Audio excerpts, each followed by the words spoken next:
Deputy commissioner Dera Ghazi Khan وقاص رشید نے D P او اسد سرفراز کے ہمراہ شہر میں محرم کے روٹس کا معائنہ کیا۔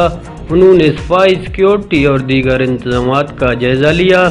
ڈپٹی کمشنر نے کہا کہ محرم الحرام کے دوران سیکیورٹی کے فول پروف انتظامات کیے جائیں، حساس مجالس اور جلوس کے منتظمین اور رضاکاران انتظامیہ کے ساتھ تعاون کریں تاکہ عوام کی جان کا تحفظ یقینی بنایا جا سکے۔ ڈپٹی کمشنر نے کہا کہ حساس مجالس اور جلوس کی سیکیورٹی مزید سخت کی جائے، داخلی و خارجی مقامات کو خصوصی فوکس کیا جائے، ارد گرد اور چھتوں پر سیکیورٹی متعین کی جائے۔ ڈی پی او اسد سرفراز نے کہا کہ موجودہ وسائل کا بہتر استعمال کرتے ہوئے سیکیورٹی کے ہر ممکن اقدامات کیے جائیں گے۔